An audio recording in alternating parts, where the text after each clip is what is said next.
Now, tomorrow is the 4th anniversary of the Grenfell Tower fire in which 72 people died. Survivors and relatives are desperate for action, with the removal of the same type of cladding from all residential towers in the country at the forefront of their demands. And despite promises of permanent homes for those who survived, 4 years on, a small number are still in temporary accommodation. Helen Drew went to meet one of them. My name is Joseph. I live at flat 6 Grenfell Tower. I'm still in temporary accommodation, hoping to get permanent accommodation soon. It's been a long time and I had enough. Most of those who survived Grenfell have been permanently rehoused, but not all. I have to try and find hope, not just for myself, but for my family, my kids especially. Joseph's temporary home with his young son is above a shop on a busy road, a thoroughfare for emergency vehicles. The sirens, police, ambulance, fires, they trigger me off, so it's like, although I shut my window, I still hear it loud. In the beginning it was really terrifying for me, and then I'm still having flashbacks. I'm still not sleeping, I'm still struggling. His current flat only has one exit, and because of how he escaped Grenfell, that's too unsettling. For me, I just prized the window open, took my son out first, give him to a stranger, climb up the gate and give him to a stranger. And I went back in the building for my former partner, and I struggled getting her out, but we got out safely. I don't know what to think, you know. Sometimes I feel that I'm not really worth, you know, being a survivor or a bereaved, or, you know, there's somebody to, like, you know, be happy and to feel like, you know, I'm a part of something, or I have a home where I could call home. It's not happening like that. Kensington and Chelsea Council told us former Grenfell residents have the highest priority on their housing register, and they continue to work closely with the small number yet to accept a permanent home. Of course, while Joseph and others escaped, many didn't. My name is Nabil. I lost 6 family members at Grenfell Tower, and I lost my mother, my sister, my brother-in-law, and 3 nieces, Mina, Fatima and Zainab. Nabil asked us to meet him at the base of Grenfell. On the night I got a call, I was in bed, I got a call first from my sister who was in the tower, but I did not get to answer because I was too tired and too asleep. Then I got a call from my other sister who told me that Grenfell Tower was on fire. And I didn't believe it was on fire. And when I looked at I switched on the TV, I saw the tower was ablaze. None of my family made it out. I had hoped and had prayed that they had made it out. None made it out. How do you feel being back here 4 years on? I feel, you know, worse than I was before.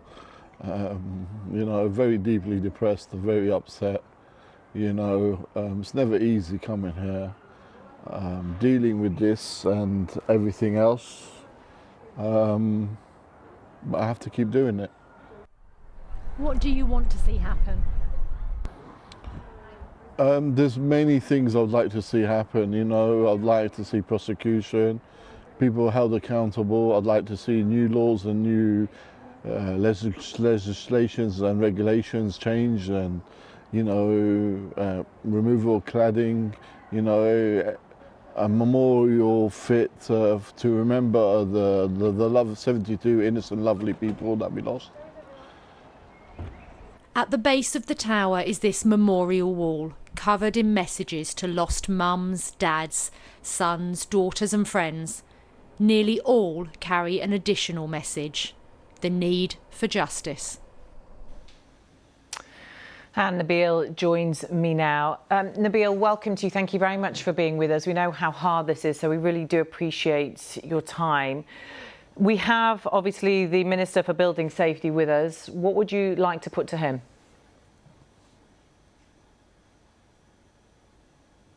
Apologies, we can't hear you. We'll try and fix that sound issue. You may need to unmute yourself. There you go. Please do start that answer again. Sorry, my apologies. I would like to ask him, more than a year ago, the Chancellor put $1 billion aside to remove cladding, and still until today they have not done so. With also the fact the former Prime Minister, Theresa May, at the time, promised people that they would be housed as quick as possible, maybe within a couple of weeks or so. And still, until now, 4 years on, there is still people unhoused. You know, this is unfair. This is unacceptable. Hypocrites that talk about, you know, they talk about something and they don't do it. It's just a show that they're like as if they're doing something. I would like to know, when are they going to change their act and do it? Lord Greenhalgh.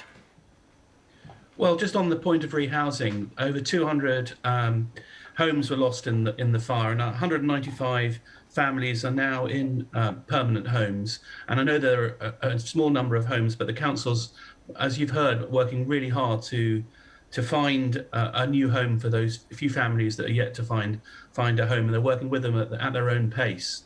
On the funding, I mean, I was made a minister back in March of last year, and only 600 million have been committed towards the remediation of the same material as on Grenfell. Then a further billion, as Nabil just mentioned, has been announced. But in addition to that, a further 3.5 billion, which means we now have 5.1 billion set aside to help with the remediation of all types of unsafe cladding, and that's an unprecedented sum of money.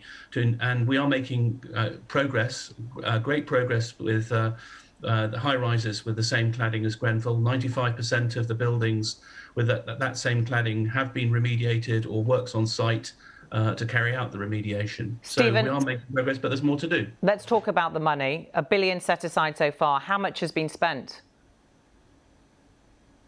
Well, the committed and out the door a few hundred million, but that's but we're working through.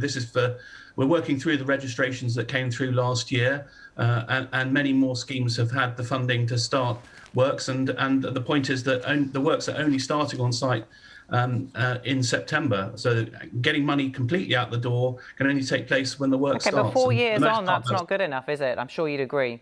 Well, 4 years on, we started by identifying the very same cladding as on Grenfell, and then subsequently found that there were combustibility issues and with other forms of cladding, and that only occurred recently. And so it's been a bit of a moving feast, but we're absolutely determined as a government to ensure that all high rises with unsafe cladding get remediated as quickly as we can. Now, in terms of money, the UK Cladding Action Group say fixing this will cost many multiples of the £5 billion the government's put up. Why aren't you putting up more? Well, we're focusing our funding on cladding, and that's the thing that accelerates the spread of fire. We recognise there are other building safety issues, poor compartmentation, inadequate fire doors, but very often that's down to shoddy workmanship. And so we're encouraging people to use the forms of redress to get the people that put in the works poorly to pay for that. So in those buildings, the work that they get fixed through existing warranty schemes where possible. Let's bring in Karen Buck. We've established sound with her now, thankfully, Labour MP for Westminster North. Karen, I'm not sure how much you've heard there of what Lord Greenhalgh have to say, and what's your response? I'm sorry, I'm very sorry my Skype went down. I didn't hear an awful lot of that. But I mean, I think the point is that, we are 4 years after Grenfell, and I just want to start by paying tribute to the community in Grenfell who have endured so much with such dignity in their campaigning over the last 4 years. But it's also 11 years after the Lakanal fire, and the Lakanal fire exposed a lot of these same problems, and a number of recommendations were brought forward after the Lakanal fire in 2009 that haven't been implemented. So we are actually still making painfully slow progress on all of these issues, whether it's to do with the ACM cladding, the highly flammable cladding that was on the Grenfell Tower, other types of cladding, or of course, as Lord Greenhalgh sort of slightly dismissed, the many other sources of risk, fire risk and safety risk that we're seeing from things like timber balconies, from inadequate fire stops between floors. And we know that there are millions of people across the country that are one way or another are affected by this, either because they are in buildings with a fire risk, with the remediation work not yet done. They're in buildings that are multi-storey but below the 18 metres cut off. We were still waiting for assistance. There are people who are trapped in unsellable, unmortgageable properties, and their dreams of home ownership are getting shattered. And they are people who are facing huge bills for as leaseholders that no help is forthcoming. And we're seeing examples of that literally every day. This is destroying people's lives. A lot of money has been committed, no doubt about it. But with other crises of this scale, the issue is not how much money are you spending, but how much needs to be spent to deal with one of the most calamitous stories of risk that this country has faced. Stephen, this crisis is destroying people's lives. What do you say to them?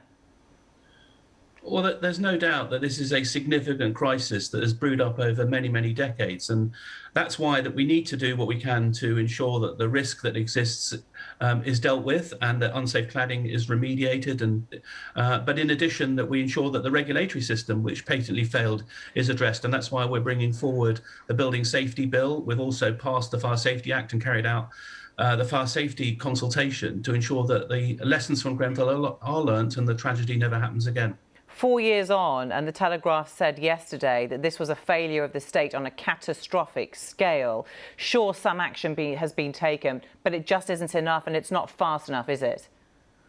Well, I think we've seen total regulatory system failure, that I would say. And in addition, the inquiry's thrown up some incredibly shoddy practices by the construction industry. OK, but are you happy with the situation as it is, Stephen? Are you satisfied that enough has been done? I think government at all levels needs to work harder to resolve the issue. It's OK, but working hard and delivering results are two different things, aren't they? This is on your watch now. It's on your plate. What commitments do you want to see happen now? Well, we're committed to fund all forms of unsafe cladding on high rises, and we're providing a financing system for those in medium rises, and we're bringing forward once in a generation a series of legislative items, including the Building Safety Bill. But leaseholders are left paying out, aren't they? And many are going into debt. The government needs to do it up front, is the thing. The government needs to do this up front. They need to be meeting the cost of this and then going after those builders and those developers, many of whom have been making significant profits over the years, and then recovering the money from them. That's a perfectly reasonable thing to do. They are the ones who should be paying. The innocent people in this are the leaseholder and the residents who are trapped with their bills and trapped in unsafe properties. The government should be doing this upfront to a timescale that people know is absolutely driving the pace of this, and then going after those builders, going after those developers, and making them pay. But you can't expect individual young people on their first home, shared ownership properties, facing these kinds of bills, trapped in these buildings. They aren't the ones who can be going after the developers and the builders. Well, we recognise that we need to step in, and we're stepping in with an unprecedented amount of money. We're also coming in with a financing scheme. And importantly, we recognise that the industry needs to make their contribution. So we are setting a new tax and bringing in a new developer levy alongside the Building Safety Bill.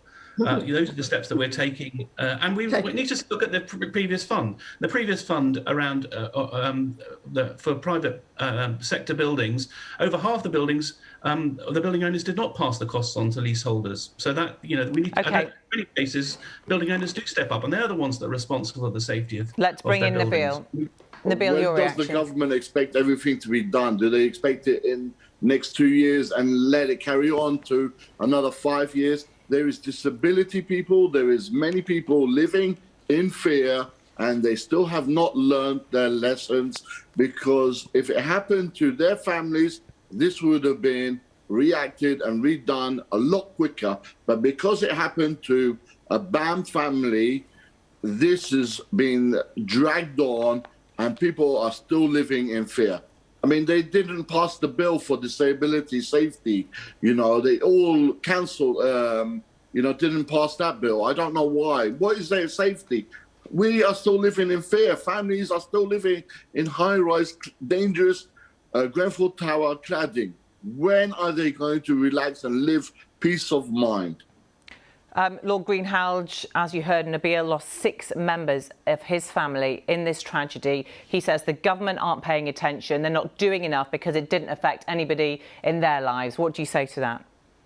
Well, I understand that government always needs to do more, but recognise we've been through a national pandemic, and despite that... That's only been the past 15 months. Well, yeah, but in the past 15 months, we saw twice the number of buildings start work to remediate unsafe cladding than any other year since Grenfell.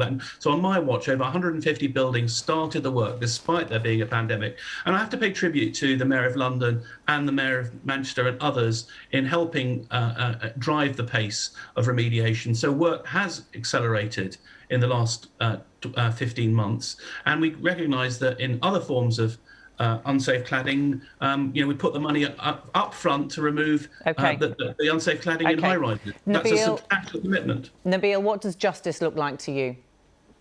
It's very grim, very, it's a law within a law set to protect themselves and not protect the vulnerable, people, you just only have to look at what's going on and what's happening, People still haven't been housed until now.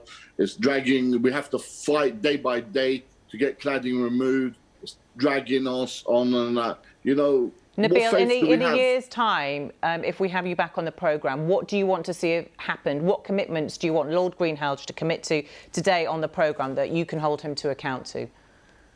I would love to see all the cladding removed, straight up. Safety feature for disabled evacuation, for disabled people. People need peace of mind. Stephen? Safety must come before profit. When will they learn? When are they going to learn? Stephen, your commitments that we can hold you to in 12 months' time. Well, we have committed to fund all the remediation of all forms of unsafe cladding in high rises. There isn't a barrier around disability. We are conducting a consultation on personal emergency evacuation plans, and everyone who needs a PEEP will get a PEEP. I can make that assurance, Nabil, and we'll continue to drive forward progress to ensure that all high rises have had the unsafe cladding removed, and we should be in a year's time much further along for all forms of unsafe cladding. OK, thank you, Nabil. Our thanks to you again, and our thoughts with you and the rest of your extended family, and of course the rest of the